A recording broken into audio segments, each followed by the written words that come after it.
హల్లెలూయా. నిజమే ప్రభు అయిన దేవుడు మనం కనుక జ్ఞాపకం చేసుకోకపోయి ఉంటే, మన దీపాలు వెలిగించకపోయి ఉంటే కదా మనం ఎక్కడ ఉండేవాళ్ళం? ఇంకా మూఢభక్తిలో పడి నిజమైన దేవుని వదిలిపెట్టి మిగిలిన నిర్జీవమైనటువంటి వాటిని దేవుళ్ళు అనుకునేటువంటి స్థాయిలో ఉండేవాళ్ళు. దేవుడు అలా అనుకోలేదు, కానీ మనం జ్ఞాపకం చేసుకున్నాడు. లేదు, నా బిడ్డలు నన్ను తెలుసుకోవాలి, నన్ను గుర్తుపట్టాలని చెప్పి ఆయన మన ముందుకు వచ్చాడు, మనల్ని పట్టుకున్నాడు. హల్లెలూయా. కొన్ని మాటలు బైబిల్ తెలుసుపరుచుకొని మనం ఆరాధనకు వెళ్దాం. కీర్తనాకారుడైన దావీదు రాసినటువంటి కీర్తనలో నుంచి మనం కీర్తన చదువుకుందాం. 18వ కీర్తన 18వ కీర్తన చదువుకుందాం. యెహోవా నా బలమా, నేను నిన్ను ప్రేమించుచున్నాను. యెహోవా నా శైలము, నా కోట, నన్ను రక్షించువాడు, నా కేడము, నా రక్షణ శృంగము, నా ఉన్నత దుర్గము, నా దేవుడు, నేను ఆశ్రయించుచున్న నా దుర్గము. కీర్తనీయుడైన యెహోవాకు నేను మొరపెట్టగా ఆయన నా శత్రువుల నుండి నన్ను రక్షించును. మరణ పాశము నన్ను చుట్టుకొనినను. భక్తిహీనులు వరద వలె నా మీద పడి బదరింపగను. పాతాళపు పాశములు నన్ను అరికట్టగను. మరణపు ఉరులు నన్ను ఆవరింపగను. నా శ్రమలో నేను యెహోవాకు మొరపెట్టి తిని, నా దేవునికి నేను ప్రార్థన చేసి తిని, ఆయన తన ఆలయంలో ఆలకించి నా ప్రార్థనను అంగీకరించెను. నా మొర ఆయన సన్నిధి చేరి ఆయన చెవులు వచ్చాను. అప్పుడు భూమి కంపించి అదిరేను, పర్వతముల పునాదులు వణికెను.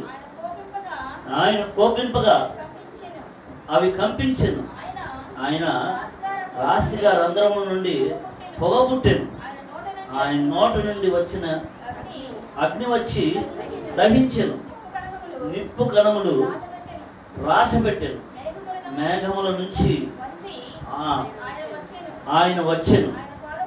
ఆయన పాదముల క్రింద గాఢాంధకారం కమ్మి ఉండెను. కెరూబు మీద ఎక్కి ఆయన ఎగిరి వచ్చెను. గాలి రెక్కల మీద ప్రత్యక్షమైన గుడారము వలె అంధకారము తన చుట్టూ వ్యాపించి చేసెను. జలాంధకారమును ఆకాశ మేఘమును తనకు మాటుగా చేసుకొని ఆయన సన్నిధి కాంతుల నుండి మేఘములను వడగండ్లను మండుచున్న నిప్పులను దాటిపోయిను. యెహోవా ఆకాశమందు గర్జన చేసెను. సర్వోన్నతుడు తన ఉరుధ్వని పుట్టించెను. వడగండ్లను మండుచున్న నిప్పులను రాజేసెను. ఆయన తన బాణములు ప్రయోగించి శత్రువులను చెదరగొట్టెను. మెరుపులు మెండుగా మెరిపించి వారిని ఓడగొట్టెను.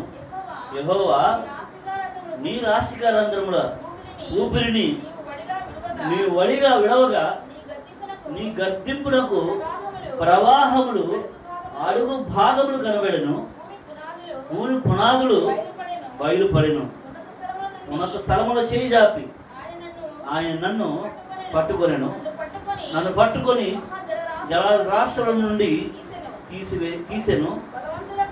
బలవంతులకు పగవారు నన్ను ద్వేషించేవారు నాకంటే బలిష్ఠులై ఉండగా వారి వశము నుండి ఆయన నన్ను రక్షించెను. హల్లెలూయా. మంచిది. ఒక కీర్తన చదువుకున్నాము. ఈ యొక్క విశ్లేషణ అనగా ఈ యొక్క కీర్తన గురించి తెలుసుకునే ముందు ఒక చిన్న ప్రార్థన చేసుకున్నాము. పరిశుద్ధుడా ప్రభువా, వందనాలు, స్తోత్రాలు. ఈ భక్తుడైనటువంటి దావీదు రాసినటువంటి కీర్తన యొక్క నేపథ్యము, అదేవిధంగా ఆయన కీర్తనను మేము ధ్యానం చేస్తుండగా నీకు దయచేయండి. ఆయన మాకు అవసరమైన దాన్ని నేర్పించమని యేసుక్రీస్తు పరిశుద్ధులను అడిగి వేడుకుని ప్రార్థిస్తున్నాను. ఆమేన్. ప్రియమైనటువంటి దేవుని యొక్క బిడ్డలారా, ఒక మాట నేను చెప్తాను విషయము. ప్రతి కీర్తన చదువుకుంటున్నప్పుడు మనకి ముందుగా కీర్తన చదువుకున్న ప్రతి ఒక్కరు కూడా ముందుగా ఉన్నటువంటి నేపథ్యాన్ని చదువుకోవాలి. కీర్తన చదివితే ప్రతి ఒక్కరు కూడా ఏం చదువుకోవాలి? ముందు ఉన్నటువంటి నేపథ్యాన్ని చదవాలి. నేపథ్యం ఏమని రాయబడిందంటే, ప్రధాన గాయకునికి యెహోవా దాసుడైన దావీదు కీర్తన, అతని శత్రువులందరి చేతిలో నుండి, సౌలు చేతిలో నుండి యెహోవా అతను రప్పించిన దినమున దావీదు ఈ గీత వాక్యములను చెప్పి యెహోవాను స్తోత్రించి అతడు ఈ విధంగా చెప్పాడట. హల్లెలూయా. దావీదు తన యొక్క జీవితంలో చేసినటువంటి రాసినటువంటి అనేకమైనటువంటి కీర్తనలు, ఆ కీర్తనలన్నింటికి కూడా ప్రతి కీర్తనకి కూడా ఏముందంటే ఒక భావం, ఒక సందర్భం, ప్రతి దగ్గర కూడా ఒక సందర్భంలో ఆయన రాసుకున్నాడు. అది మనం చదువుకునే ప్రతి ఒక్కరం కూడా ఏమనుకుంటామంటే, మనము దేవుడు మనతో మాట్లాడుతున్నాడు అనుకుంటాం. కీర్తన చదువుతున్నాం ప్రతి ఒక్కరు కూడా ఏమనుకుంటాం? దేవుడు మనతో మాట్లాడుతున్నాడని అనుకుంటాం. కానీ దేవుడు మనతో మాట్లాడినటువంటి మాటలు కాదు. లేదు, మనుషులతో దేవుడు చెప్పినటువంటి కీర్తన కాదు ఇది. కీర్తన ఎవరిని ఉద్దేశించి రాశారు? దావీదు దేవుడిని ఉద్దేశించి రాశాడు. కానీ దేవుడు దావీదుని ఉద్దేశించి రాశాడా? లేదంటే మనుషులను ఉద్దేశించి రాశాడా? కాదు. ఈ యొక్క దావీదు తనకు జరిగినటువంటి అన్నింటినీ ప్రతి దాన్ని కూడా జ్ఞాపకం చేసుకుని ఆయన రాసుకుంటున్నటువంటి కీర్తన, ఆయన హృదయంలో ఉన్నటువంటి ఆ భావనని ఒక కూర్పులో ఒక పదాలన్నీ కూడా కూర్చి ఒక కీర్తనగా, అంటే ఒక పాటగా రాసుకున్నటువంటి పాటలు ఇవన్నీ కూడా. ఈ పాటలు మనం చదువుకుంటున్నాం. ఎందుకు చదువుకుంటున్నామంటే, ప్రతి ఒక్కరు కూడా ఈ రోజున ఆరాధన చెయ్యాలి ప్రభువుని అంటే ఖచ్చితంగా చెప్పగలుగుతాను. ప్రభు అయిన దేవుణ్ణి ఆరాధించే ప్రతి ఒక్కరూ కూడా దావీదు వాడినటువంటి పదం వాడకుండా, దావీదు వాడినటువంటి ఒక పదం వాడకుండా మీరు కానీ నేను కానీ ప్రభువుని స్తుతించలేము. హల్లెలూయా. అంటే అంత పెద్ద పండితుడా? నేను ఇప్పుడు చదివించాను కదా, నేను 4 డౌట్స్ అడుగుతాను. మిమ్మల్ని ఎవరైనా సరే చెప్పగలిగితే నేను నిజంగా చాలా హ్యాపీ అయిపోతాను. ఇందులో వచ్చినటువంటి మనం చదువుకుంటూ వచ్చాము. ఆ 4 కొన్ని మాటలకి అర్థాలు మనకే తెలియదు. ఇప్పుడు ఉన్నటువంటి వ్యవహారిక భాషలో మనం చదువుకుంటూ ఉంటే వీటికి నాకు అర్థాలు చెప్తే బాగుంటుంది. మరి ఒకసారి ఒకనొక సమయంలో ప్రభు అయిన దేవుని గురించి దావీదు ఈ విధంగా రాసుకుంటున్నాడు. ఏమంటున్నాడంటే, ఎస్, దేవుడు నన్ను జ్ఞాపకం చేసుకున్నాడు. ఎవరు జ్ఞాపకం చేసుకున్నాడు? దేనికనంటే అతడు శత్రువుల నుంచి విడిపించాడంట. మళ్ళీ ఒక విషయం జ్ఞాపకం చేసి ఇందులోకి వస్తారు. నేపథ్యం చెప్తున్నాం కదా. ఇప్పుడు మనం చూడండి, దావీదుని శత్రువు అనుకున్నాడు సౌలు. దావీదుని ఏమనుకున్నాడు? శత్రువు అనుకున్నాడు. కానీ దావీదు సౌలు శత్రువు అనుకోలే. అందుకనే ఇక్కడ రాసినప్పుడు నేపథ్యం ఏమైనా రాశారంటే, అతని శత్రువులు అందరి మీదను అని కామా పెట్టి ఏమని రాశాడు అంటే, శత్రువులందరూ ఒక ఎత్తు అయితే దావీదు దృష్టిలో సౌలు శత్రువు కాదు అని అతని యొక్క ఆలోచన. అతను ఎందుకనంటే సౌలుని ఏ రోజున కూడా అతను ఏ విధంగా చూడాల? శత్రువుగా చూడాలి. అతను శత్రువు కాదు అసలు. కానీ సౌలు ఏమనుకున్నాడంటే, సౌలు దావీదుని తన శత్రువుగా ఎంచుకున్నాడు. చెప్తున్నారా? శత్రువుగా ఎంచుకున్నాడు. కానీ సౌలుని దావీదు శత్రువుగా మాత్రము ఎంచుకోలేదు. ఇదేంటన్నా, మరి దావీదు సౌలు చచ్చిపోతాడు, ఎప్పుడు పోతాడా అని ఎదురు చూశాడు కదా. మరి ఆయన చచ్చిపోయిన తర్వాత కూడా అతడు కూడా రాజు అవ్వగలిగాడు, ఆయన పోయేదానికి చూస్తుంటాడు కదా అని మనకు డౌట్ రావచ్చు, మనకు ఒక ఆలోచన రావచ్చు. తెలుసా మీకు, సౌలు అలా దొరికినప్పుడు కూడా దొరికేశాడు సౌలు. ఎవరికి? దావీదు. అయినా సరే సౌలుని దావీదు ఆమె చేశాడు అనుకుంటున్నారా? అదే సిచ్యువేషన్లో, అదే స్థితిలో సౌలు నుండి ఏం చేసేవాడు? తప్పేసేవాడు. సమస్య లేదు. ఒక వాక్యం మీకు జ్ఞాపకం చేసుకోవడం కోసమని నేను ఒక వాక్యం చదివిస్తాను. ఒకనొక సమయంలో మరి సౌలు ఏ విధంగా దావీదుకు దొరికాడు, మరి దావీదు ఏం చేశాడు ఆ సమయంలో? అనేది ఒకసారి చూద్దాము. సమూయేలు రాసినటువంటి గ్రంథము 1వ సమూయేలులోనే ఉంటుంది అనుకుంటా. సమూయేలు రాసినటువంటి గ్రంథము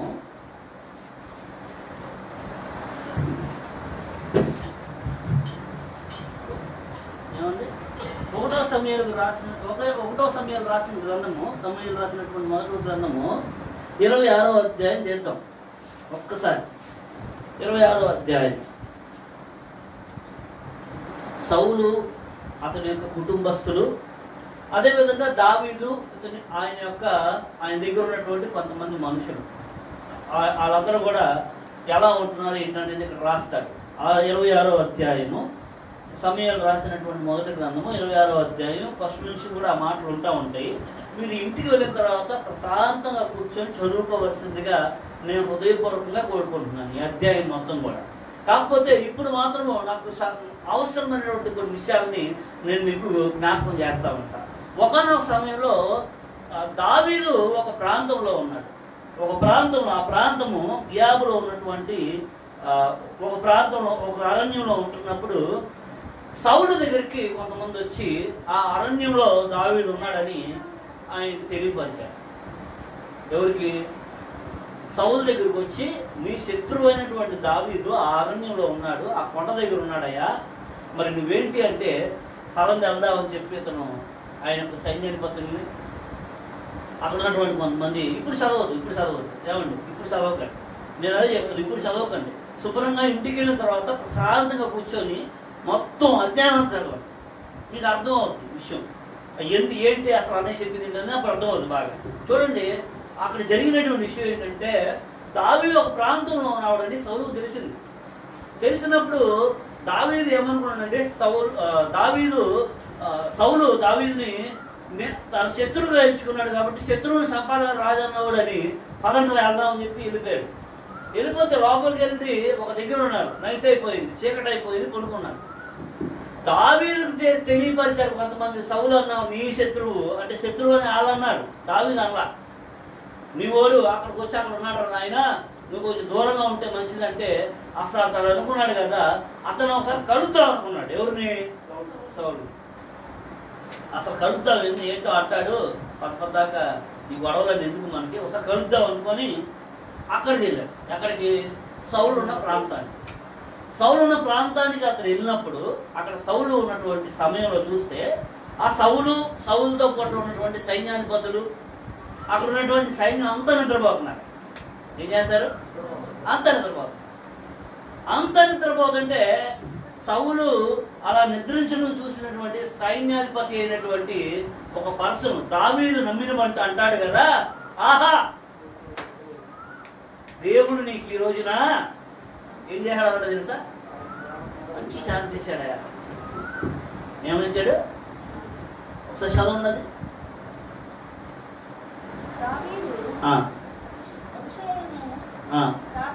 ఎనిమిదో వచ్చిన చదువు. దేవుడు ఈ దినమున నీ శత్రువు నీకు అప్పగించాను కాబట్టి నీ చిత్తమైతే ఆ ఈటతో ఒక్క పోటు పొడిచి నేను అతన్ని భూమికి నాటి వేతును. ఎవరన్నారు తెలుసా ఈ మాట? ఎవరన్నారు ఈ మాట? అభిషేక్ అనేటువంటి ఆ పర్సన్ ఎవరు? దావీదు యొక్క సైన్యాధిపతి. ఇక్కడ అంటాడు కదా, నిజంగా దేవుడు నీకు ఈ రోజున నీ శత్రువుని నీకు అప్పచెప్పాడా? పడుకున్నాడు, అందరూ నిద్రపోతున్నారు. నువ్వు ఒక్క మాట చెప్పావంటే ఇప్పుడు కనుక అసలు పడుకున్నట్టుగానే, అసలు లెక్కడం కూడా ఛాన్స్ ఇవ్వద్దు. పడుకున్నట్టుగానే ఒక్క పోటు పొడిచానంటే భూమికి నాటేస్తారు. అసలు అంటే అర్థం ఏంటంటే, ఒక బలవంతుడు కనుక ఒక ఈట గుచ్చితే ఏ విధంగా ఉంటుందంటే, మనం అప్పుడప్పుడు వింటూ ఉంటాం, వాళ్ళు బలమైన ఒక ఆయన బాణం ఎత్తే భూమిలోకి వెళ్ళిందని, భూమిలోకి వెళ్ళిపోయే సినిమా ఉండదో తెలియదు, కానీ నేను ఒకటి మాత్రం చెప్పగలుగుతాను, ఒక పొరుగు గిట్టికి నాటితే అది పడిపోకుండా ఉండేంత బలంగా మాత్రం నాటగలుగుతాడు ఎవడైనా సరే. విన్నారా? ఒక పొడుగు భూమి మీద నాటారనుకోండి, గట్టిగా పొడిచారనుకోండి, పొడుగు మళ్ళీ పడిపోకుండా నాటగలిగేటువంటి బలవంతులు అయితే మాత్రం ఉండాలి. మరి బాణం వేస్తే భూమి కిందకి వెళ్ళిపోయేదాకా వేయగలుగుతారు లేదా తెలియదు కదా నాకైతే. ఇది మాత్రం ఓకే, నేను చూశాను. ఎందుకంటే నేను గట్టిగా నాటినా ఏది పొలుగు కొంచెం మంచి పర్సన్ నీరంటూ నానంటాడు ఒకటి గట్టిగా వేసినా భూమి మీద దిగి తాగుద్దు కదా. ఇట్లాగే ఆ పర్సన్ అన్నాడంట, ఇది మంచి సమయం దావీదు గారు, నా మాట ఏనండి, నీకు మంచి సమయం ఇచ్చాడు దేవుడికి హల్లెలూయా చెప్పండి ఒకసారి. ఎందుకంటే నీ శత్రువుని నీకు దొరికేసారా చేసేసాడు. మరి వేసాక విని ఒక్క మాట చెప్పావంటే అసలు పొడుకున్నట్టుగానే అట్టాకి భూములు కూర్చోవత పారేస్తా అన్నాడు. ఎంత మంచి ఛాన్స్ వచ్చిందండి అసలు. ఎట్లాంటి ఛాన్స్ ఒకటి వస్తుందా అసలు? ఒక శత్రువు ఇంతకన్నా పగ తీసుకోవడానికి ఏముంటుంది? ఇప్పుడు ఎవరైనా అప్పుడప్పుడు చూస్తూ ఉంటా ఆటలో ఇట్లా వీడియోల్లో, ఇప్పుడు నిద్రపోవాలనుకోండి పటేలు మన కోపం ఉన్న కోపం అంతా ఒకేసారి చూపించి ఒక దెబ్బ కొట్టి కనిపించకుండా కనిపిస్తాం కదా. నాకు ఒకసారి ఎట్లా జరిగింది. నైట్ టైము నేను అప్పట్లో ఎప్పుడో నా స్టార్టింగ్లో జాబ్ స్టార్టింగ్లో ఒక రూమ్లో ఉన్నా. నాకేంటంటే కిటికీ తెరిస్తే నిద్ర పట్టదు, భయం. కిటికీలో నుంచి ఏదైనా వస్తుందేమో అని భయం. టూ వీలర్ అని చెప్తున్నాగా. అప్పట్లో ఉన్నటువంటి ఆలోచన ఏంటంటే కిటికీ తీస్తే లోపల నుంచి ఏదైనా ఏదో గాలి ఏమైనా వస్తుందని భయం. నాకు భయం ఉన్నట్టుగానే నాకు చాలాసార్లు అట్లా జరిగింది కూడా. నేను కిటికీలు తీయకుండా మొత్తం మూసేసి పడుకున్నాను. నా ఫ్రెండ్ ఒకడు కిటికీలు తీయకపోతే అలాగే గాలి రావట్లేదు నాకు అని చెప్పి, నలుగురు ఉన్నప్పుడు అందరి మాటలు మనం గౌరవించాలి కదా, తప్పదు కదా. ఒకటి చెప్పింది ఆడేనాడు. సో ఆడేమన్నాడంటే ఎట్టి పరిస్థితుల్లో గాలి రావాలి నాకు, తీసే కొనుక్కుంటాను. నిద్ర వస్తుంది, కొట్టుకున్నాం. మధ్యరాత్రి స్టార్ట్ అయ్యేటప్పటికి ఒక్కొక్క ఎడుతుంది బొమ్మ ముందు నుంచి. ఆ మెట్టు దగ్గర ఉన్నటువంటి పక్కనే కూర్చొని కుక్క ఎడుతుంది. కుక్కని తట్టుకుంటుందని భయం భయం. నాకైతే 102 కొట్టుకొని అన్నమాట. అంటే భయం వేసేది ముందు. అమ్మో ఏంట్రా బాబు ఇది ఆపట్లేదు, ఎంత ఏం చేద్దామన్నా సరే ఆపట్లేదు, బయటికి వెళ్దాం భయం. ఏం చేయాలి ఇప్పుడు అని ఏం చేస్తాను తెలుసా? పక్కన శుభ్రంగా గుర్ర పెట్టింది వాళ్ళు. ఆ పండుకున్నామని ఒక్క దెబ్బ అలా చంపమేన పెట్టి ఫ్యాట్మని కొట్టి పండుకున్నా. ఉన్నారా? చేసిన తప్పు రైట్ పక్కన పెట్టండి. పటేల్ మనం ఒక దెబ్బ కొట్టి నేను పండుకున్నా ఏం తెలియనట్టుగా. వీళ్ళు వేసాడు. వీళ్ళలోపు రాత్రి పూట చిన్నపిల్లలకు బాగా తెలుస్తూ ఉంటుంది, ఒక చిక్కని సౌండ్ ఒకటి వస్తూ ఉంటుంది, ఏది గజ్జలు నడిచినట్టు. అవి ఏంటి మిడతలు చేస్తాయి, యాషవులు అయితే. అవి మనం ఏమనుకుంటామంటే ఏదో సౌండ్ వస్తుందని భయం వేస్తుంది. కానీ అప్పటికి ఇంత జ్ఞానం లేదు కదా మనకు కూడా, మిడతలు ఆ సౌండ్ చేస్తాయి అని. ఒక చిక్కని సౌండ్ అవుతుంది. ఈ లెగిసి అటు ఇటు చూసి నేను సైలెంట్గా ఏం తెలియనట్టుగా కొనుక్కున్నాను. లెగిసి కిటికీలు వేస్తున్నాడు. ఏంటో కిటికీలు వేస్తున్నాం అంట. ఆ లేచి కిటికీలు వేస్తున్నాను. ఎందుకు కిటికీలు వేస్తున్నాం అంటే ఏదో సౌండ్ వినపడుతుందండి. నీకు కూడా వినపడిందా? నాకు వినపడింది, కొనుక్కోవాలి. ఎందుకు చెప్తున్నానంటే ఒకడు మన మాట విన్నప్పుడు ఆయన మనకు కనుక కోపం వచ్చి తెప్పించినప్పుడు ఏం చూస్తూ ఉంటామంటే మామూలుగా ఒక సరైనటువంటి సందర్భం కోసం చూస్తూ ఉంటాం. ఎవరు అయినా సరే దావీదు అట్లాంటి సందర్భం వస్తే దావీదు ఏం మాట్లాడేది తెలుసా? నిజంగానే నాలాంటోడు నీలాంటోడుగా ఎట్లుంటుందంటే ఎస్ సరైన సమయం చూపించాడు దేవుడు. ఇంక వేసేయాలంటే ఎవరికైనా దావీదుకి ఏమనిపించిందంటే, నేను అందుకనే ఏం చెప్తున్నానంటే సౌలు దావీదు శత్రువు అనుకున్నాడు కానీ దావీదు సౌలుని శత్రువు అనుకోలేదు. ఎంత ప్రేమించాడంటే, ఎంతగా అతనికి విధేయుడై ఉన్నాడంటే ఎప్పటికప్పుడు తన విధేయతని తన ముందు కనపరుస్తూనే ఉన్నాడు. కానీ దీన్ని అర్థం చేసుకోలేకపోయాడు సౌలు. ఎందుకు అర్థం చేసుకోలేకపోయాడంటే అతడు అపవిత్రాత్మకి చోటు ఇచ్చాడు. అతని హృదయంలో ఏమిచ్చాడు? అపవిత్రాత్మకి చోటు ఇచ్చేసాడు. చూడండి, అట్లాంటి సమయంలో కూడా వచ్చి వేసేద్దామంటే దావీదు ఏమన్నా చేస్తా? అతన్ని చంపకూడదు. హల్లెలూయా. గట్టిగా వస్తారు హల్లెలూయా చెప్పండి. ఏం చేయకూడదంట? అతన్ని చంపకూడదు. ఇంకా యెహోవా చేత అభిషేకబడిన వాడిని చంపి నిర్దోషులగుట యవ్వనికి సాధ్యము కాదు. ఏం కాదంట? నేను ఇప్పుడు ఇంకొక విషయం చెప్తాను, జాగ్రత్తగానండి. యెహోవా చేత అభిషేకింపబడినటువంటి వాళ్ళు ఎవరైనా సరే ఎప్పుడు అలాగే ఉంటారా? ఏది అభిషేకింపబడిన రోజున దేవుని యొక్క ఆత్మ కలిగి నడిపించేటువంటి మనిషి జీవితకాలం అంతా కూడా అట్లాగే ఉంటాడని మీరు అనుకుంటున్నారా?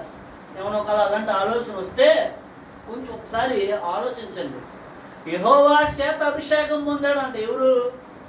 ఏమైపోయాడు? ఇప్పుడు చోటిచ్చేసాడు. అపవిత్రాత్మకు తనకు హృదయంలో చోటిచ్చేసాడు. భ్రష్టుడు అయిపోయాడు. ఇట్లాంటి భ్రష్టత్వంలో ఇప్పుడు చాలా మంది ఉన్నారు. ఎవరో చాలా మంది ఉన్నారు. రేపొద్దు నేను కూడా ఆ భ్రష్టత్వంలోకి వెళ్ళిపోతానేమో అని భయం వేస్తూ ఉంటున్నాను. ఏ భ్రష్టత్వంలోనికి? ఏ భ్రష్టత్వంలోనికంటే అభిషేకం పొందినటువంటి దేవుని చేత అభిషేకం పొందినటువంటి వ్యక్తి అనేటువంటి మనము మళ్ళా ఏమవ్వకూడదు? అపవిత్రాత్మకి, దుష్టత్వానికి తావు ఇవ్వకూడదని మనం తెలుసుకుంటున్నాం. సౌలు యెహోవా చేత అభిషేకం పొందినప్పటికీ కూడా అతడు ఏమొచ్చిందంట? దుష్టత్వం వచ్చింది. అయినప్పటికీ కూడా ఇతడు ఏమనుకోండి, దావీదు ఇతన్ని మాత్రం నేను చంపకూడదు, ఎందుకంటే ఇతడు యెహోవా చేత అభిషేకం పొందిన వాడు కనుక ఇతను నేను ఏం చేశానా?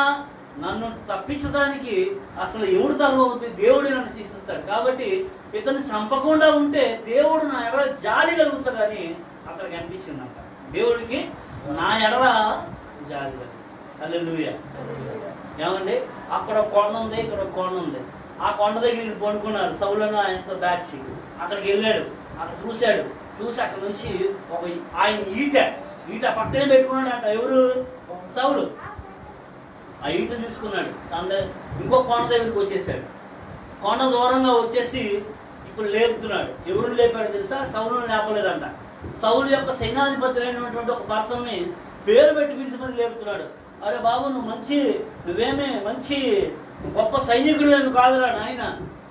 ఎందుకంటే నీ రాజు నిద్రపోతూ ఉంటే అక్కడ కాపలా ఉండవలసిన నీవు నిద్రపోయావు. ఎవరు? నీ రాజు నిద్రపోతూ ఉంటే సైనికుడు ఏం చేయాలండి? ఏం చేయాలి? కాపలా. ఇతర కాపలా రాశాడా? ఇడు కూడా నిద్రపోయావు. నువ్వేమీ అంత పెద్ద మంచి సైన్యాధిపతి ఏం కాదురా నాయన. నీ రాజు పట్టుకొని నిద్రపోతూ ఉంటే ఆడు ఉంటాడో పోతాడో అనే ఆలోచన లేకుండా నువ్వు నిద్రపోయావు. నేను వచ్చాను నీ దగ్గరికి. ఇదిగో నీ కత్తి ఎక్కడ చూసుకొని ఆయన సౌలు గారు మీ యొక్క ఈట ఎక్కడ చూసుకోండి, మీది ఈ బాణాలు ఎక్కడ చూసుకోండి. అవన్నీ కూడా ఇప్పుడు నా చేతికి వచ్చినాయి, నా దగ్గర ఉన్నాయి అవన్నీ. నేను వచ్చి మీ దగ్గర తీసుకెళ్ళానంటే మీ అంత మొత్తంగా నిద్రపోయారో చూసుకోండి. ఇప్పుడు నేను వచ్చినట్టే నీ శత్రువులు ఇంకోటి వస్తే నీ పరిస్థితి ఈ విధంగా ఉండదు అని హెచ్చరించి ఏం చేశాడు తెలుసా? అక్కడ నుంచి అలా వెళ్ళిపోయాడు. హల్లెలూయా. ఇట్లాంటి సందర్భాలు కథలు ఉన్నాయి దావీదు యొక్క జీవితం. అందుకనే తను రాసుకుంటాడు కదా, యెహోవా నా బలమా. ఏమంటిదంట? ఏంటిదంట? ఆ యెహోవా ఏమవుతాడంట ఆయనకి? నా బలం. ఇప్పుడు కీర్తనలో పోతాం. ఇంకా ఏమన్నాడు అన్నారా? యెహోవా నా బలమా. అసలు ఈ బలం అని పిలవటానికి ఎంత ధైర్యం ఉండాలండి. బలం అంటే మన బలం ఏమిటి? బలం అనుకుంటా ఉంటాం. ఏది బలం మన ఫీలింగ్ అంటే మనకున్న ఆస్తి మనం బలం అని మన ఫీలింగ్, మనకున్న సహోదరులు, మనకున్నటువంటి బంధు సంపద, మనకుండేటువంటి పిల్లలు మన బలం అని మన ఫీలింగ్. కానీ దావీదుకి ఫీలింగ్ ఏంటంటే బలం ఏంట్రా అంటే నా బలం నా దేవుడే అంటున్నాడు. అందుకనే యెహోవా నా బలమా, నేను నిన్ను ప్రేమిస్తున్నా. హల్లెలూయా. ఏమండి, ఒక ప్రేయసి ఒక ప్రియుడితో చెప్పినట్టు చెబుతున్నాడు. ఏమంటున్నాడంటే యెహోవా నా బలమా, నేను నిన్ను ఐ లవ్ యూ అని చెప్పాడండి. ఇది మనం చాలా వరకు ఈ పదం ఏం చేస్తారంటే బాగా పాడు చేసి అవతల పడేశారు కదా. ఐ లవ్ యూ అని ఒక అమ్మాయి ఒక అబ్బాయితో చెప్పంగానే ఇంకా లవ్ అంటే అర్థం ఏంటంటే అమ్మనే. కానీ ఆ పదం ఎంత మంచి పదమో తెలుసా? ఒక కుమారుడు తల్లితో చెప్పగలిగినటువంటి పదము, ఒక తండ్రి కూతురుతో చెప్పగలిగినటువంటి పదము, ఒక భార్య భర్తతో చెప్పగలిగినటువంటి పదము, భార్య భర్తతో ఎలాగా భర్త భార్యతో చెప్పగలిగినటువంటి పదము, మనిషి ఇంకొక మనిషితో చెప్పగలిగినటువంటి ఈ పదాన్ని ఎంత దారుణంగా పాడు చేస్తారండి ఈ రోజున. అంత దారుణంగా పాడు చేస్తారు. యెహోవా నా బలమా, నేను నిన్ను ప్రేమిస్తున్నానయ్యా. యెహోవా నా శైలం. హల్లెలూయా. శైలం అంటే అర్థం చెప్పండి. నేను 4 పదాల అర్థాలు అడిగాను, 4 పదాలకు అర్థాలు చెప్పాలి ఇప్పుడు మీరు నాకు. శైలం అంటే అర్థం ఏంటి? శైలం అంటే అర్థము కొండ. ఏంటిది? కొండ. కొండ. ఇప్పుడు ప్రతి ఓడికి కూడా ఒక కొండ ఉంటుంది. మీకు తెలుసో తెలీదో, ఇక్కడే కాదు ప్రపంచవ్యాప్తంగా ఎవరు ఏ ప్రాంతానికి వెళ్ళినా సరే ఎవరికో ఒక కొండ ఉంటుంది. ఏంటో కొండ అంటే నమ్మకమైన కొండ. మీకు ఏ కొండ అంటే ఇష్టం అంటే ఒకడేమో మనలాంటి వాళ్ళు, మన క్రైస్తవులు అందరూ అడగండి, మన విజయవాడలో ఉన్న కొండ ఏంటో, ఏ కొండ చెప్తారండి అంటే వాళ్ళు కొండ చెప్తారు, కొమ్మల కొండ అని చెప్తారు. ఇంకొకరు అడగండి ఎవరైనా ఇంకో కొండ పేరు అదే చెప్తారు. ఇంకో అట్ట ఉన్న కొండ ఎవరైనా అడగండి, ఏమండి ఆగిరిపోయి అడగండి ఎవరైనా, మీ కొండ ఏంటంటే అక్కడ ఉన్న కొండ పేరు అదే చెప్తారు. ఏ కొండ ఉందమ్మా అక్కడ, ఏ కొండ ఒకటి ఉందిగా, ఆ కొండల మీద వాళ్ళకి ఏంటంటే వాళ్ళకి నమ్మకం అని. ఏం నమ్మకం?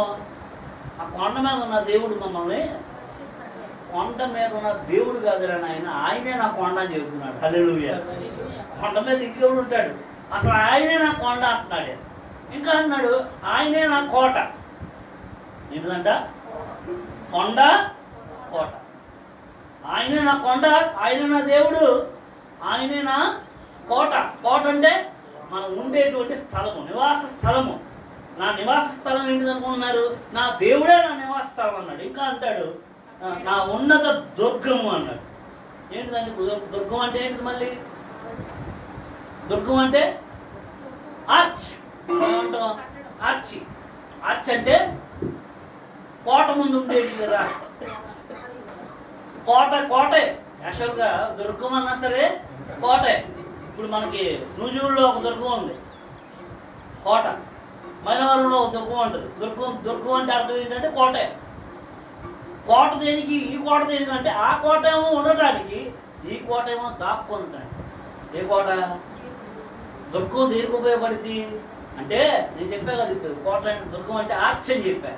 ఎదురుగా ఉండేటువంటి ఒక బలమైనటువంటి పిల్లలు, లేదంటే ఒక గోడ. దాన్ని దాటుకొని జనాలు ఇప్పుడు ఇందాక చెప్పినటువంటి కోట ఏమో మనం నివసించేటువంటి కోట. ఇది ఏమో ఈ దుర్గం అంటే ఏంటంటే అదేమో మనం రక్షించేటువంటి కోట. అర్థమవుతుందా? నివసించదగినటువంటి స్థలము ప్లస్ దేవుడే ఏమవుతాడంట, మనం రక్షించగలిగినటువంటి దేవుడు. ఇంకా అంటాడు కదా, నేను ఆశ్రయించున్న నా దుర్గము. ఇంకేమన్నాడు? ఇంకా నా కేడము. కేడం అంటే ఎక్సలెంట్, చెల్లి బాగా చెప్పింది. కేడం అంటే డాలు. హల్లెలూయా. అందుకనే పెచ్చమహోళ్ళు సరిగ్గా చెప్పాలంటే చాలా వరకు క్షత్రియులందరికీ కూడా చేతికి ఏముంటుందో తెలుసా? కడియం ఉంటుంది. కడియం తిరిగి పెడతారు తెలుసా అసలు జనాలకి? ఇలా చాలా మందికి తెలియదు. చాలా మందికి ఇప్పుడు కడియాలు పెట్టుకునే జనాలకు ఎవరికి కూడా తెలియదు కడియం తిరిగి పెడతారు. యాక్చువల్ కడియం పెట్టుకునేది రాజులు. రాజులు కడియం తిరిగి పెట్టుకుంటారంటే ఎప్పటికప్పుడు వాడి వచ్చే యుద్ధ రంగాన్ని తీసుకెళ్ళి ఈ డాలుని కడియానికి తగిలిస్తారు. అలా అర్థమవుతుందా? యాక్చువల్గా మన సినిమాలో చూపించినట్టుగా పట్టుకొని ఇలా అడ్డం పెట్టరు, ఇలా అడ్డం పెడతారు. అంటే ఈ కడియము ఆ డాల్ తీసుకొచ్చి కడియానికి తగిలిస్తారు. అలా తగిలించినప్పుడు ఏమవుతుంది? ఇలా పెడితే అర్థమవుతుంది మీకు? ఆ దెబ్బ ఆపడం కోసం అని, దాని యొక్క దెబ్బ పక్కకుండా ఉండటం కోసం ఆపడం కోసం దాన్ని డాల్ అంటారు. దాన్ని ఏమన్నారంటే అతను అంటున్నాడు, నా మీద దెబ్బ పడుతున్నప్పుడు నేను కప్పుకోవాలంటే ఏం కావాలి? నాకు కేడింగ్ కావాలి. నా కేడి ఎవరు అనుకుంటున్నారు? ఇంకా అన్నాడు ఆయన రక్షణ శృంగం అన్నాడు. హల్లెలూయా. ఏమన్నాడంటే రక్షణ శృంగం అంటే ఈట. ఏంటిది? ఈట పొడుస్తారు కదా, శృంగం అంటే ఈట. ఇలా చెప్పాను కదా, ఈట గురించి చెప్పాను. అక్కడ ఉంటాడు యేసు ప్రభువుని పొడిచింది కూడా అట్లాంటిది అన్నాడు. ఆయన అంటున్నాడు నా శృంగము ఆయన, నన్ను కాపాడేది ఆయనే, నేను అటాక్ చేసేది కూడా ఆయనతో, అంతా కూడా ఆయన. ఇంత మంచి శ్వాసం కలిగినటువంటి ఉన్నాడు కాబట్టి ఈ కీర్తన చదువుతూ ఉంటే ఆల్మోస్ట్ నేను చదివించినంతసేపు కూడా, ఎంతవరకు నేను 17 వచనాలు చదివించాను. ఈ వచనాలన్నీ కూడా ఆయన ఫస్ట్ నుంచి ఇశ్రాయేలు ప్రజలకి దేవుడు ఏ విధంగా మేలు చేసుకుంటూ వచ్చాడో మొత్తం రాశాడండి. మనం మీకేమని అనిపిస్తుందో తెలియదు కానీ ఇది రాసినప్పుడు తన గురించి రాసుకున్నట్టుగా నాకు అనిపించరా. తన గురించి ఎప్పటి నుంచి రాసుకున్నాడంటే ఇదిగోండి ఈ యొక్క 28వ వచనం, నా దీపం వెలిగించి వాడవు నీవే అని ఎక్కడైతే రాశాడో అక్కడి నుంచి తన గురించి రాసుకున్నాడు. అంతకు ముందంతా కూడా కామన్గా ఇశ్రాయేల్ ప్రజలకు దేవుడు చేసినటువంటి మేలుని ఏంటిదంట చూసారా ఏమన్నాడు? ఇప్పుడు ఆయన మరొట ఆయన దేవాలయంలో ఉన్నాడంట. విన్న తర్వాత ఏం చేశాడంట? అది విన్నప్పుడు నా మొర విన్నప్పుడు భూమి కంపించిందంట, పర్వతాల పునాదులు వణికినాయి అంట. ఇంకా నాసిరక రంధ్రంలో పొగ పెట్టాడంట. పొగ ఎప్పుడు వచ్చిందండి? నాసిక రంధ్రంలో పొగ ఎప్పుడు వచ్చిందో చెప్పండి. పొగ నేను చెప్పేది జీవవాయువు గురించి చెప్పట్లా. ఇశ్రాయేలు జనాలకు పొగ వచ్చింది. ఇశ్రాయేలు ప్రజానీకానికి వాళ్ళని బాధలు పెడుతున్నప్పుడు, వాళ్ళని ఇబ్బందులు పెడుతున్నట్టు ఐగుప్తుల మీదకు పొగ వచ్చింది. ఏమిటా పొగ? ప్రభు దేవుడు చేసినటువంటి అద్భుత కార్యాలు 9వ అద్భుత కార్యము ఏం చేశాడంట? ఏం పొగ? అది పీల్చినట్టుగా మొదటి కుమారుడు ప్రతి కుటుంబంలో నుంచి కూడా ఎగిరిపోయాడంట. ఏం చేశాడు? ఇంకా ఇంకా అంటాడు, రాశిక రంధ్రాల్లో ఎవరు అంట? పొగూడారంట. ఆయన నోటి నుంచి అగ్ని వచ్చి వారిని దహించేసిందంట. నిప్పు కలమును రాజు పెట్టాను, మేఘం నుంచి ఆయన వచ్చాను, ఆయన పాదముల క్రింద గాఢాంధకారము కమ్మి ఉండెను, కెరూబు మీద ఆయన ఎక్కి వచ్చాను. ఇంకా అంట, గుడారం వలె అంధకారము తన చుట్టూ వ్యాపింపజేశాను, జలాంధకారములను ఆకాశ మేఘములను తన మాటుగా వేసుకోలేను. ఎక్కడ ఇదంతా కూడా అంటే ఇశ్రాయేలును బయటికి తీసుకొస్తున్నప్పుడు దేవుడు చేసినటువంటి గొప్ప అద్భుత కార్యాన్ని తన యొక్క మాటల్లో ఎక్స్ప్లెయిన్ చేస్తూ విశ్లేషిస్తూ ఉన్నాడు. ఏమన్నాడంటే, ఇదిగో యెహోవా ఆకాశమందును గర్జన చేసెను, సర్వోన్నతుడు తన ఉరుముతోని పుట్టించెను, వడగలను మండించును, నిపురువలెను రాలెను. ఇంకా తెలుసా మీకు? అలా వచ్చింది కాబట్టి, ఆ యొక్క అగ్ని అలా దిగొచ్చింది కాబట్టి ఇశ్రాయేలును తరుముతున్నటువంటి ఐగుప్తులు 2 రోజులు అక్కడ ఆగిపోయారు. ఎక్కడ ఇది బయలుదేరుతుంటే ఏమవుతుందంట? ఆకాశం నుంచి అగ్ని వస్తుందా? ఇదేంట్రా బాబు ఎందుకు వచ్చిందని చెప్పి ఆదేమవుతున్నారు? గాఢాంధకారం మీద నుంచి ఆయన వేసుకుని వచ్చాడంట. గాఢాంధకారం చీకటి కనిపిస్తుందంట, మొత్తాన్ని కనిపించట్లేదు దేవుడికి. అటు తెలుసా మీకు? చదవని తర్వాత బదే ఉంటుంది. వాళ్ళంట 2 రోజులు ప్రయాణం చేశారంట, కానీ ఇంచి కదలేదంట. అది చెప్పండి ఏంటిదండి? 2 రోజులు ప్రయాణం చేస్తారంట పాప, ఇంచి కదలకుండా. మీరు అక్కడక్కడే తిరుగుతున్నారండి మొత్తం. ఏది? ఎందుకంటే అంత గణాంధకారం వచ్చిందంట, దేవుడు తీసుకొచ్చాడంట అదంతా. అందుకనే దావీదు తన కీర్తనలో రాసుకుంటున్నాడు, అయ్యా నువ్వు ఎంత గొప్పవాడు అసలు, నువ్వు తీసుకొచ్చావు. ఇంకా అంటాడు, మెరుపులు మెండుగా మెరిపించి వారిని ఓడగొట్టాను, వారి నాసికారంధ్రంలో ఊపిరిని నీవు వడిగా, యెహోవా నీ నాసికారంధ్రంలో ఊపిరి నీవు వడిగా విడవగా. హల్లెలూయా. ఏం చేశాడంట? వడిగా విడవగా అనగానే దేవుడు. ఎవరు అనగానే ఏమైందంట అక్కడ? తెలుసా మీకు అక్కడ ఏమైందో? సముద్రం కాస్త అలా దిగిసి చీలిపోయింది. హల్లెలూయా. ఏమైందంట? సముద్రం ఎందుకు చీలుద్దండి? ఊరినే చీలుద్దా ఏంటి? ఊరినే చీలదు. దేవుడు ఏం చేశాడంట? నీళ్ళు ఉన్నాయి, మామూలుగా అనుకుందాం, ఇప్పుడు అక్కడ నీళ్ళు ఉన్నాయి కదా, మీరు వెళ్ళి పన్నాలు పట్టుకోండి, ఏమొస్తుంది అక్కడ? అరే మీకు ఉన్నటువంటి ఈ పొగలకి అంతకాలు వస్తే మరి దేవుడు వస్తే ఎట్లుంటది? సముద్రాలను కలుగు చేసినాడు ఎవరు? ఆయన కదా. మరి ఆయన ఊరితే ఆ విధంగా ఉంటుంది అంటే, అందుకని ఆయన ఏమన్నాడంటే, నీ గద్దింపునకు ప్రవాహములు అడుగు భాగాలు కనిపిస్తున్నాయి అంట.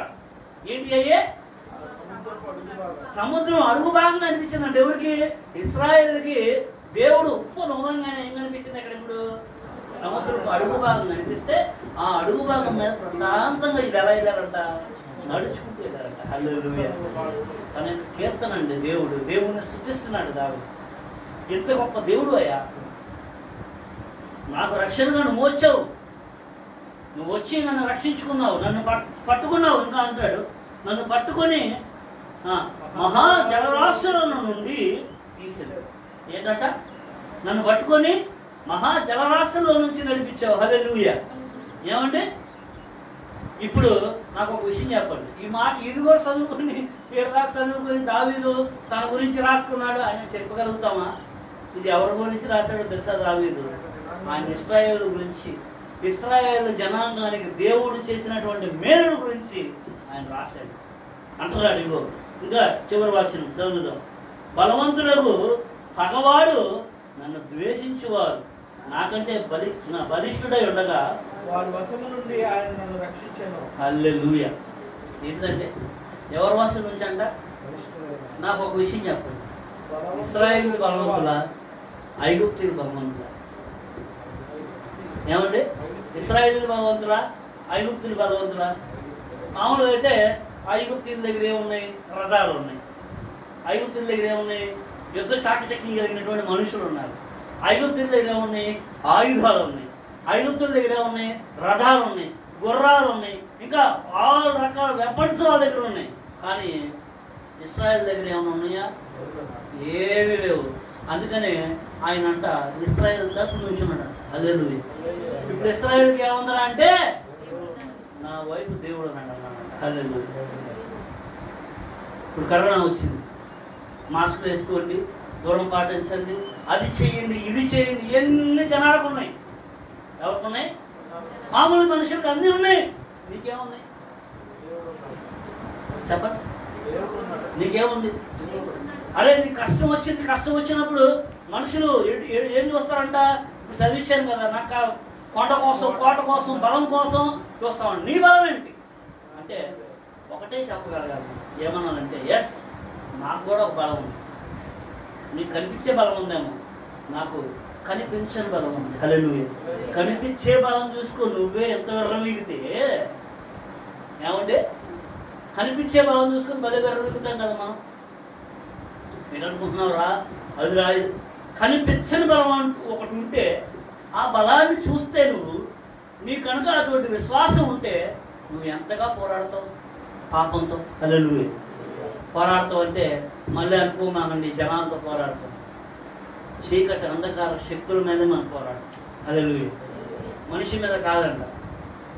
మనిషి మీద కోపం పాపం మీద కాదంట, పాపం మీదనంట. ప్రభువు కూడా ప్రభువు కోపడ్డాడంట. ఎవరిని? పాపాన్ని కోపడ్డాడు కానీ పాపిని కోపడలేదంట. హల్లెలూయా. పాపుకి అర్థమైనా చెప్పాడంట, అయ్యా తప్పురా, ఎలా చేయకండి, ఎలా చేయండి. ఎందుకంటే ఇది చేస్తే పాపానికి పెద్ద శిక్ష వేసిన అవుతావు. ఎందుకని దాన్ని నువ్వు దగ్గరికి రానికుండా ఉండటమే అది వేసేటువంటి గొప్ప పాపం అని తెలుస్తున్నప్పుడు దాన్ని దూరం పెట్టమే నువ్వు చేసేటువంటి గొప్ప శిక్షణ. కాబట్టి మీరు నా మాటలు వింటే, ప్రభు నా మాటలు వింటే మీకు ఎప్పటికీ కూడా జీవం కలిగి ఉంటారు. ఎప్పటికీ కూడా మీరు బ్రతికే ఉంటారని చెప్పాడు. హల్లెలూయా. పేతురు రాసినటువంటి సువార్త ఒకటి ఉంది, అది నేను చదివాను. దానిలో రాస్తాడు, ప్రభు ఆయన యేసు అంత మాట్లాడుతూ ఆయన అంట, మీరు నన్ను నమ్ముకుంటూ ఎప్పటికీ బ్రతికే ఉంటారు అన్నాడు. ఏమన్నాడు? ఎప్పటికీ బ్రతికే ఉంటారు. అంటే అదే మాటని యోహాను సువార్తలో కూడా రాశారు, కానీ ఇది వేరుగా రాశారు. ఏమన్నారంటే నన్ను నమ్ముకున్నటువంటి వారు జీవంలో నుంచి, మరణంలో నుంచి జీవంలోనికి దాటిపోతాడని, అతను ఎప్పుడు నిలుస్తాడని ఆయన చెప్పినట్టుగా రాశారు. చూడండి, దేవుడిని నమ్ముకునేటువంటి మనకి మన బలం, మన కొండ, మనకు కూడా ఒక కొండ ఉండాలండి. కొండ లేకుండా ఆవిడ ఉండడు. ఏమండి? కొండ, కోట, దుర్గం, రక్షణ శృంగము, కేడము, ఇవన్నీ అవసరమే. ఇవన్నీ కూడా అవసరం. అందుకని పౌలు అంటాడు ఓ దగ్గర, దేవుడిచ్చి సర్వాంగ కవచమును మీరు ఏం చేసుకోవాలంట? ధరించుకోవాలంట. హల్లెలూయా. పౌలు అన్నాడు తన యొక్క బిడ్డలైనటువంటి సంఘ బిడ్డలతో చెప్తున్నాడు, బాబు మీరందరూ కూడా దేవుడిచ్చేటువంటి సర్వాంగ కవచమును మీరు ధరించుకొని చీకటి అంధకార శక్తుల మీద మీరు పోరాడవలసినటువంటి బిడ్డలై ఉంటుంది. కాబట్టి మనకు కూడా ధైర్యం. మన ధైర్యం ఏంటి? మన బలం ఏంటి? ఏంట్రా ఇంత బలము? ఏంట్రా నువ్వు ఇంత ధీమాగా ఉంటావు? ఏంటి అంత నీకు అంత ఏమంటారు దాన్ని సరికి చెప్పాలంటే తెలుగులో నీకంత పొగరేంటి? నీకంత పొగరేంటిరా? జీవం కలిగినటువంటి దేవుడిని నమ్ముకున్నాం మేము. హల్లెలూయా. అరే మీకు కనిపించేటువంటి దేవుడిని నమ్ముకొని మీరే ఎంత బిల్డప్పిస్తే కనిపించినటువంటి దేవుడిని నమ్ముకున్నటువంటి దేవుడిని మేము మాకెంత ఏముండాలి? ధైర్యం ఉండాలి. ఏమండి యేసన్న గారి దగ్గరికి వెళ్ళి ఒక ఆయన ఇట్లాగా అడిగాడు. అన్న యేసన్న ఒక మాట అడిగితే ఒక ఆయన చెప్పాడు అంటే ఏమని అడిగాడంటే, యేసన్న గారు నా గురించి ఏమనుకుంటున్నారా జనాలు అంతా అని అడిగాడు. వింటున్నారా? నా గురించి జనాలు ఏమనుకుంటున్నారా అని అడిగాడు. ఆయన అన్నాడంట, అన్న నీకు బాగా పొగరనుకుంటున్నాడు, నీకు బాగా పొగరనుకుంటున్నారంట. అంటే ఆయన అంట, జీవం కలిగిన దేవుని నమ్ముకున్నాను రా, ఆ మాత్రం పొగర లేకపోతే నీకెందుకురా అన్నాడు. అదే ఏమండి ఏంటి పొగరంటే? వీళ్ళ ఉద్దేశంలో పొగరంటే ఏంటంటే వాళ్ళతో పాటు కూర్చొని ఆడు గొప్పవాడు అని అంటే ఎంత గొప్పవాడండి అని చెప్తావు. వీడు మంచిగా ఆడ అసలు సూపరు, వీడు అసలు సూపర్ చెప్తా ఉంటే ఒక ఆయన ఉండేవాడు అంట. ఆయన వచ్చి స్టార్ట్ చేస్తే ఏదో కబుర్లు చెప్తానే ఉండేవాడు. కానీ పని మాత్రం అయ్యేది కాదు. ప్రభు దేవుడి కృపను బట్టి అన్నయ్య ఎప్పుడు వచ్చినా తన వస్తున్నాడంటేనే నేను ప్రిపేర్ అయ్యి ఉండేవాడు అంట. ముందు రాగానే బ్రదర్ వచ్చారు రండి ప్రార్థన చేసుకున్నారండి అనేవాడు. నాకు వేరే బ్రదర్ బ్రదర్ అని చెప్పి వెళ్ళిపోయాడు. ఏమర్థమైంది ఇప్పుడు అంటే అట్లాంటి సిచ్యువేషన్స్ మనం వస్తున్నప్పుడు వెంటనే ఎటు వెళ్ళిపోవాలి? మనం ప్రభు వైపుకి వెళ్ళిపోతూ ఉంటే అప్పుడు మనకి ఎట్లాంటివి కూడా రాదు. దేవుడిని నమ్ముకున్నటువంటి దేవుడైనటువంటి మనకి ఏముండాలంటే ధైర్యం ఉండాలి. అంత ధైర్యంగా ఉంటున్నాం కాబట్టి దేవుడు మనం ఇంకా బ్రతికిస్తున్నాడు. బయట నుంచి జనాలను వస్తుంటే భయపడుతున్నారు జనం. నేను టు బి ఫ్రాంక్గా చెప్పగలుగుతా, మొత్తం ఈ మనం అందరం కూడా ఇప్పుడు నా వృత్తిపరంగా కానీ, రాష్ట్రపతి వృత్తిపరంగా కానీ, కుమారతమ్ముడు వృత్తిపరంగా కానీ మొత్తం జిల్లాలు ప్రాంతాలను తిరుగుతున్నాం. హల్లెలూయా చెప్పండి గట్టిగా. ఏమండి ఎందుకు వస్తుందండి? ప్రభువుని నమ్ముకోండి. ప్రభువుని నమ్ముకుంటే ఆయన మీకు తోడుగా ఉంటాడు. అందుకని అంటాడు కదా దావీదు, నా బలమా నేను నిన్ను ప్రేమిస్తున్నాను. హల్లెలూయా. ప్రార్థన చేసుకుందాం, ఆరాధన చేద్దాం. యెహోవా నా బలమా యథార్థమైనది నీ మార్గం, పరిపూర్ణమైనది నీ మార్గం. యెహోవా మరణ పుట్టురులలో మరులక మురళిడు, ఉన్నత దుర్గమై రక్షణ శృంగమై.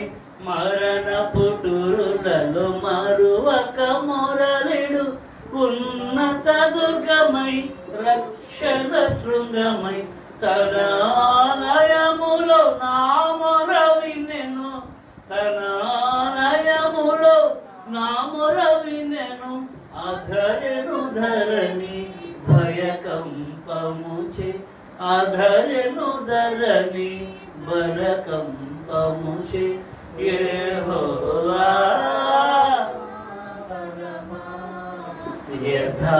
యథార్థమైనది నీ మార్గం, పరిపూర్ణమైనది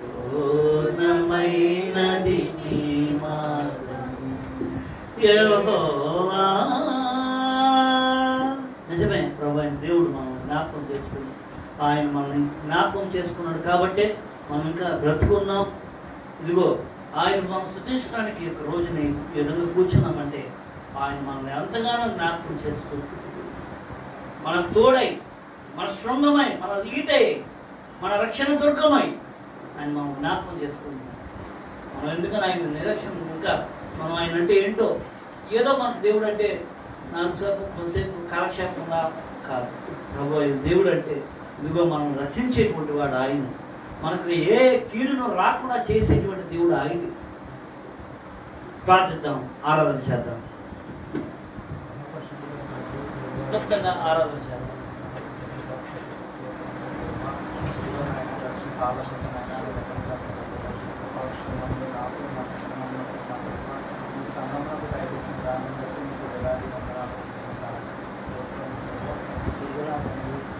మధ్యాహ్నకాల సమయంలో ప్రభావ పరిశుద్ధ ఆలయంలో ప్రభావ నాయన నేను నా తండ్రి ప్రభావ దర్శించినప్పుడు ప్రభావ నీ వాక్యం వింటప్పుడు నాయన మరి ముఖ్యంగా నిన్ను ఆరాధించడం నా తండ్రి ప్రభావ అయా నేను ఏ పాటి వాళ్ళు ప్రభావ నా తండ్రి అయినప్పటికీ నాయన నేను నన్ను జ్ఞాపకం చేసుకున్నారు ప్రభావ నన్ను జ్ఞాపకం చేస్తున్నావు కాబట్టి నేను సభ్యులుగా ఉన్నాను నాయన నాయన ఇవ్వ నా తండ్రి ప్రభావ నా ప్రతి పనిలోనూ నా ప్రతి పాటలో ప్రభావ నాయన నీకు రోజులు నడిపించాలి నాయన ఇవ్వ నా తండ్రి ఉన్న పరిస్థితుల్లో ప్రభావ నాయన అయ్యా మీరు నన్ను క్షేమంగా నా తండ్రి ప్రభావ మీరు ఇదిగో నాయన నాకు నా గృహాన్ని చేర్చిన విధానాన్ని బట్టి మీకు వందనాలు నాయన ఏమిచ్చిన రుణం అనిపించుకోవాలి ప్రభావ ఉన్న పరిస్థితుల్లో ప్రభావ బయటికి వెళ్తే చనిపోతారని తెలిసినప్పటికీ నేను ఎంతో ధైర్యంగా నిన్ను అమ్ముకొని వెళ్తున్నప్పుడు ప్రభావ నేను అంతే నమ్మకంగా నా తండ్రి ప్రభావ నువ్వు గృహాలకు చేర్చిన దాన్ని బట్టి నీకు వందనాలు ప్రభావ ఇదిగో నాయన గృహాలకి కాకుండా ప్రభావ నన్ను చక్కగా ఆరోగ్యంతో మీరు చేసిన దాన్ని బట్టి మీకు వేలాది వందనాలు కృతజ్ఞత స్తోత్రం ప్రభావ అంత గొప్ప దేవుని కలిగినందుకు నాయన మీకు వందనాలు కృతజ్ఞత స్తోత్రం అంతేకాకుండా ప్రభావ నా తండ్రి నాయన నా దారి మార్గంలో తోడుగా ఉండి నా తండ్రి నా ప్రయాణాల్లో తోడు నుండి ప్రభు ఎన్నో మార్లు ప్రభు నాయన ప్రయాణాల్లో నేను పడిపోవచ్చుగా ప్రభు నాకు తెలియకుండా ప్రభు నాయన నువ్వు నన్ను కాపాడిన విధానం బట్టి నీకు వందనాలు కృతజ్ఞత స్తోత్రం ప్రభు ఏమిచ్చి వంతించుకోగలను ప్రభు ఇదిగో నాయన ఇంత నువ్వు చేసావు కాబట్టి నా తండ్రి ప్రభు ఆ దావీదు మహారాజు అంటున్నాడు ప్రభు నీవే నా దుఃఖము నా శయ్యము నా కోట నా కొండ అని అంటున్నాడు ప్రభు ఆ రీతిగా నా తండ్రి ప్రభు నాయన నువ్వు చేసిన ప్రతి కార్యము నా తండ్రి జ్ఞాపకం చేసుకున్నగా ప్రభు నాయన ఏమి ఇచ్చినప్పటికీ ఏమి చేసినప్పటికీ నాయన నీ రుణం తీర్చలేని ప్రభు ఇదిగో నా తండ్రి ప్రభు మరి మరలా నా తండ్రి నీ వాక్యం ద్వారా ప్రభు మీరు బలపరుస్తుంది నాబట్టి మీకు వందనాలు ప్రభు నేను ఉన్నాను భయపడకుండా మీరు చెప్తున్న విధానాన్ని బట్టి మీకు వందనాలు కృతజ్ఞతాస్తుతులు చెల్లించుకుంటూ ఈ మధ్యాహ్న కాల సమయంలో ప్రభు ఏమిచ్చి మీరు రుణం తెచ్చుకోవడం లేక ఈ చిన్న ఆరాధన యేసుక్రీస్తు పరిశుద్ధ నామమున మీకే అర్పించుకుంటున్నాను తండ్రి ఆమేన్. మహాపరిశుద్ధుడైన తండ్రి యేసయ్య నీకే స్తుతి స్తోత్రం ప్రభు ఇదిగో తండ్రి గడిచిన ఆదివార కాల సమయం నుంచి నా తండ్రి ఈ ఆదివార కాల సమయం వరకు నా తండ్రి నా ప్రయాణాలలోనూ నా తండ్రి మా ప్రయాణాలలోనూ మీకు తోడుగా ఉన్నారు. వెళ్ళిన ప్రతి చోటన నా ప్రభావ విజయంగా మళ్ళా తిరిగి వచ్చేలాగా సహాయం దయచేశారు. మీకు వేలాది వందనాలు స్తుతులు స్తోత్రాలు తండ్రి. ఇదిగో ప్రభావ ప్రపంచం మొత్తం నా ప్రభావ ప్రయాణాలలో ఉండగా నా తండ్రి మీరున్నారు నా ధైర్యము ఇదిగో నా ప్రభావ మాకు ఇచ్చిన దేవుడు నీవే నీకు వందనాలు స్తుతులు స్తోత్రాలు నా ప్రభావ తండ్రి. మా దుర్గము మా కోట కొండ అన్నీ నీవే నా తండ్రి యేసయ్య. అంతటి ధైర్యముగా మేము నా తండ్రి బయట తిరగడానికి మీరు ఇచ్చిన విశ్వాసమును బట్టి మీకు వేలాది వందనాలు స్తుతులు స్తోత్రాలు చెల్లించుకుంటున్నాం. ఇదిగో ప్రభావ ఇంకా నువ్వు పాపులమై ఉండగా నా ప్రభావ మీ ఉచిత కృపను బట్టి నా తండ్రి మా పాప విముక్తికై నా ప్రభావ మీరు చేసిన ఆ శిలువ యాగానికై మీకు వందనాలు స్తోత్రాలు నా తండ్రి. నాకై చిందించిన ప్రతి రక్తపు బొట్టుకై నా ప్రభావ నీకు వేలాది వందనాలు స్తోత్రాలు తండ్రి. ఇదిగో ప్రభావ నీతో పాటుగా నేను కూడా ఉండడానికై నా ప్రభావ మీరు నాకు ఇచ్చిన ధన్యతను బట్టి ఇదిగో ప్రభావ నా తండ్రి పాపినై ఉన్నప్పటికీ నా ప్రభావ నీ ఉచిత కృపను బట్టి నన్ను యోగ్యుడిగా ఎంచి నా తండ్రి నీ రాజ్యంలో నాకు ఇస్తున్న స్థానాన్ని బట్టి మీకు వేలాది స్తోత్రాలు చెల్లించుకున్నట్టు యేసయ్య ఈ చిన్ని కృతజ్ఞతా స్తుతి అర్పణని నీ పరిశుద్ధ నామమున ఆరోపిస్తున్నాం తండ్రి ఆమేన్.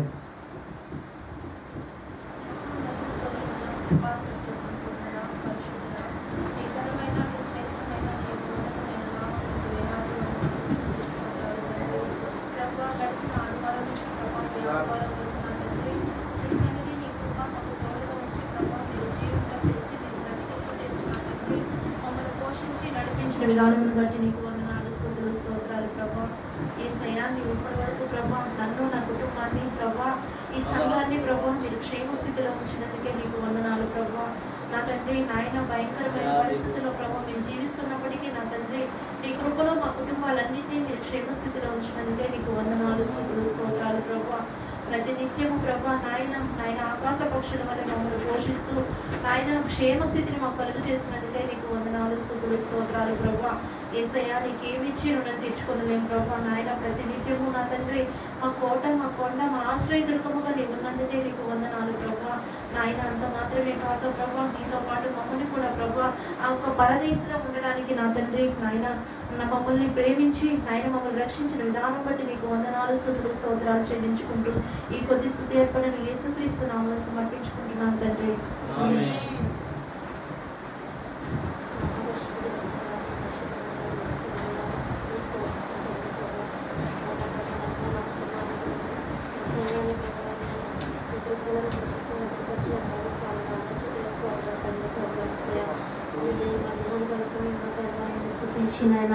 ప్రభుని ఆరాధించడానికి ప్రభు నాకు ఇచ్చిన ఈ ధన్యతను బట్టి నీకు వందనాలు స్తుతులు స్తోత్రములు తండ్రి ప్రభా.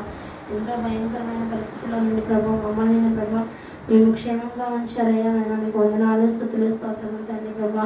అలాగే నాయన అందరి ప్రభా నన్ను క్షేమంగా నన్ను మంచి క్షేమాన్ని దయచేయమని ప్రభా, మంచి ఆరోగ్యాన్ని దయచేయమని ప్రభా. నాయన ఎటువంటి వైరస్ బారిన పడకుండా ప్రభా ప్రతి ఒక్కరిని ప్రభా నీ నీ కాపుదలతో ప్రభా నీ కృపగల ఎక్కడ చాటున వాళ్ళందరినీ భద్రపరచండి దేవా. నీకు వందనాలు స్తుతులు స్తోత్రములు తండ్రి ప్రభా.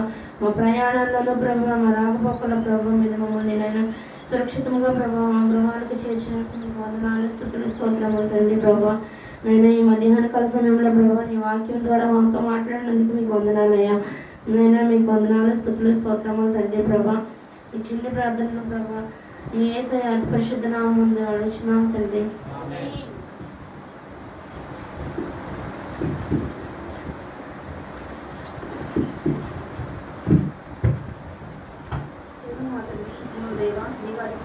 ఘనమైన మహోన్నతమైన నామమునకు వందనములు స్తోత్రములయ్యా. ఇదిగోనైనా గడిచిన ఆదివారం నుండి ఈ ఆదివారం వరకు ప్రభు సురక్షితమైన రెక్కచాటును భద్రపరిచినైనా ఈ సంఘంలో చేర్చి నాయన నీ గురుబిడ్డలతో ఆనందిస్తూ నిన్ను ఆరాధించడం నీ గొప్ప ధన్యత నాకు ఇచ్చిన దాన్ని బట్టి వందనములు స్తోత్రములయ్యా.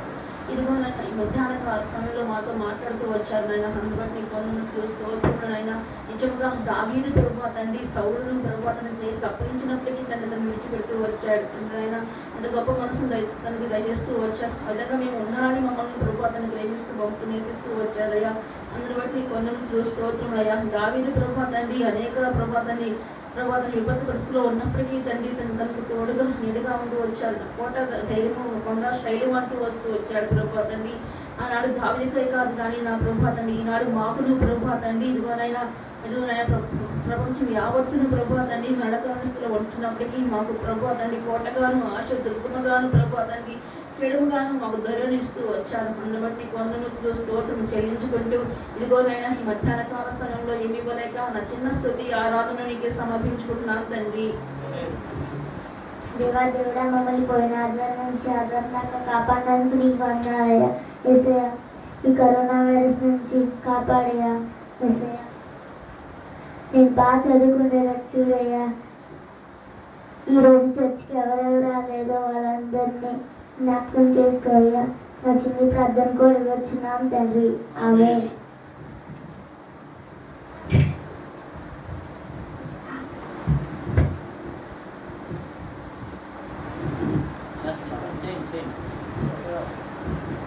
నీకు మమ్మీని డాడీని అందరినీ కాపాడేవయ్యా. నీకు వందనాలయ్యా.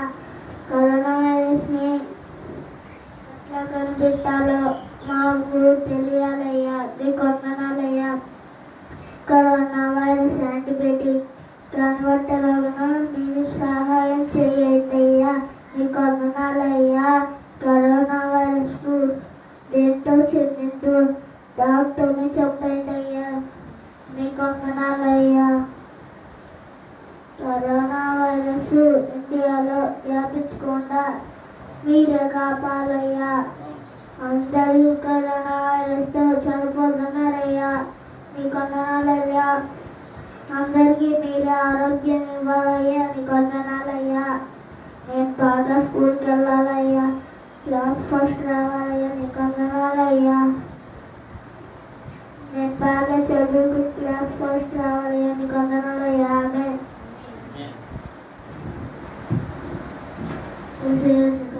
ఆదివారం నుంచి ఆదివారం కాపాడడానికి వందనాలయ్యా. అలాగే మా అమ్మ నాన్న కాపాడడానికి వందనాలయ్యా.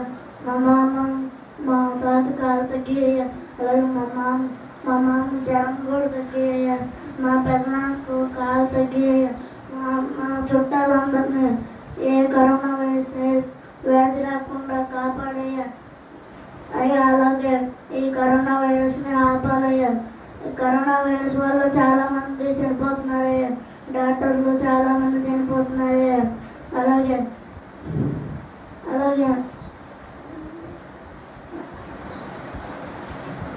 చిన్న ఆరాధన చేసి క్రీస్తున్నా తండ్రి. ఆమేన్.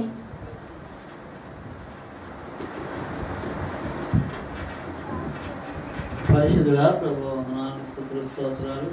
మిమ్మల్ని జ్ఞాపకం చేసుకొని మీరు ఇంతవరకు నాయన నీ రెక్కల షాట్ మొదలుపరిచి నీ భక్తుడైనటువంటి దావీదు రాసినటువంటి కీర్తన ద్వారా యెహోవా నా బలమా అని నేను ప్రేమిస్తానని మీరు నాయన ఏ విధంగా దావీదు తెలియపరిచారో ఆ విధంగా ప్రభువా మేము కూడా నాయన నిన్ను ప్రేమించలాగా నీవే మా కొండ, కోట, దుర్గము, శైలము నాయన కీడమై ఉన్నామని ఆరాధించేటువంటి బిడ్డలుగా మనం చేసినందుకు స్తోత్రాలు చెల్లిస్తూ ఈ కొద్ది స్తుతి అర్పణ క్రీస్తు పరిశుద్ధ నామమున అర్పిస్తూ ప్రార్థిస్తున్నాం తండ్రి. ఆమేన్. ఆమేన్. మంచిది, మనం కూర్చున్నాము. పాట పాడిన పిమ్మట మరలా మరి ఈ యొక్క బ్రదర్స్ ఎవరైనా దేవుని గురించి తెలియపరచాలని ఆసక్తి ఉన్నట్లయితే